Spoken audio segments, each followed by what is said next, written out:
सुप्रभात। आप सभी छात्र छात्राओं का स्वागत। आज हम रिवीजन में बिल्ली का बिलंगुड़ा इस कहानी का स्वाध्याय देखते हैं।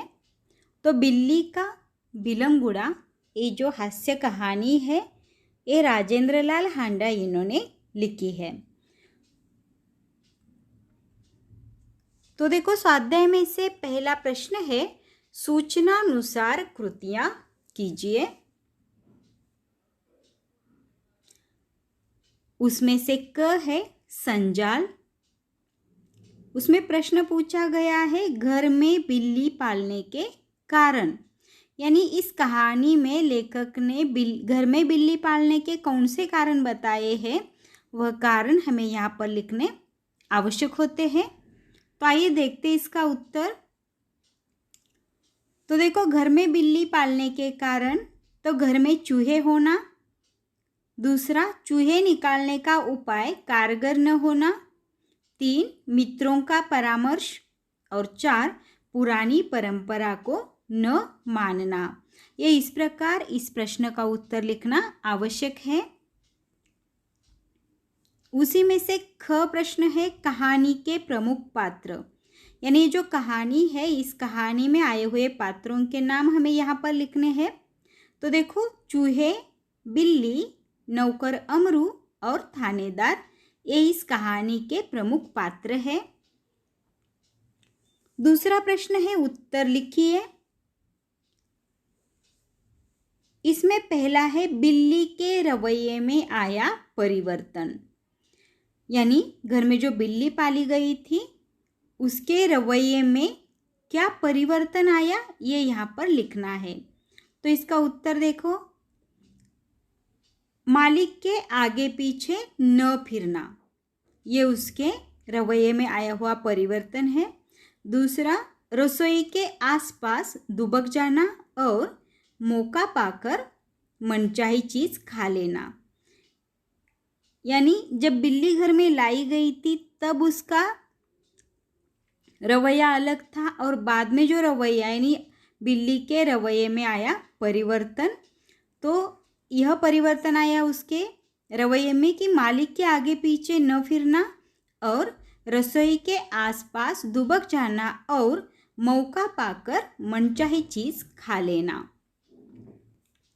तीसरा प्रश्न है, देखो स्पष्ट कीजिए।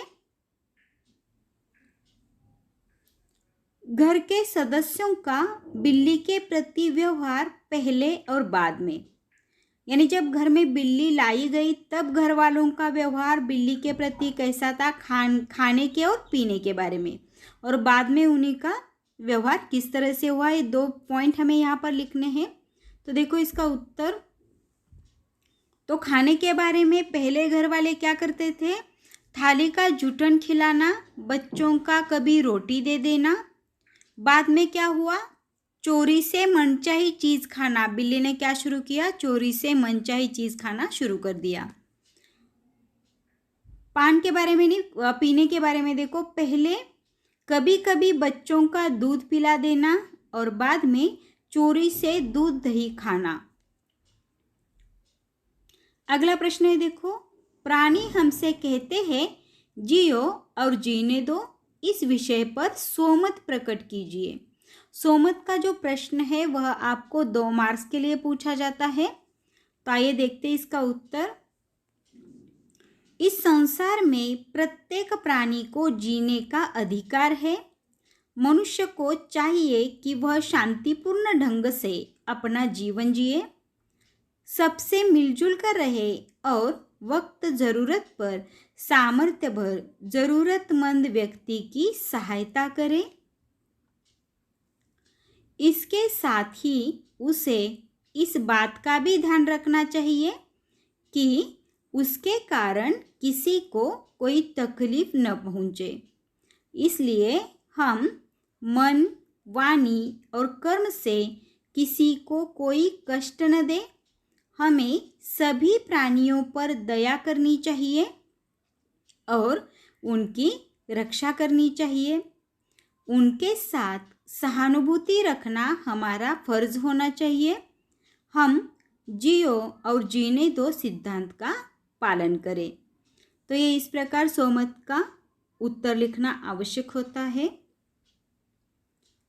अगला प्रश्न है, देखो, शब्दकोश की सहायता से रेखांकित शब्दों के विलोम खोजिए तथा उनसे नए वाक्य लिखिए। यानी हमें क्या करना है, आपको एक प्रश्न दिया जाता है, वाक्य दिया जाता है, उसमें से एक अधोरेखांकित किया हुआ यानी रेखांकित किया हुआ शब्द होता है, उसका आपको विरुद्धार्थी शब्द लिखकर उस विरुद्धार्थी शब्द का वाक्य में प्रयोग करना है। ठीक है, तो देखो पहला वाक्य, प्रश्न में पहला वाक्य पूछा गया है, बिल्ली भी कम समझदार जानवर नहीं है। तो इससे में रेखांकित किया हुआ शब्द है समझदार, तो समझदार का विलोम शब्द है नासमझ। और देखो वाक्य, सूरज नासमझ लड़का है। इस प्रकार उस शब्द का हमें वाक्य में प्रयोग करना है। दूसरा वाक्य देखो, अमरू स्वभाव से अल्पभाषी है। तो इस वाक्य में अल्पभाषी शब्द को रेखांकित किया है, तो अल्पभाषी शब्द का विरुद्धार्थी शब्द हमें यहाँ लिखना है। तो अल्पभाषी का विलोम शब्द है अतिभाषी। अब देखो इसका वाक्य में प्रयोग किस तरह से किया है, गौरव अतिभाषी लड़का है। इस तरह से उसका वाक्य में प्रयोग करना है। अगला वाक्य देखो, पुरानी विचारधारा और परंपरा एकदम घपले में पड़ गई है। तो इसमें से पुरानी शब्द को रेखांकित किया है, तो हमें पुरानी शब्द का विरुद्धार्थी शब्द लिखना है। तो पुरानी का विलोम शब्द है नई, और वाक्य में प्रयोग देखो, मैंने नई ड्रेस पहनी।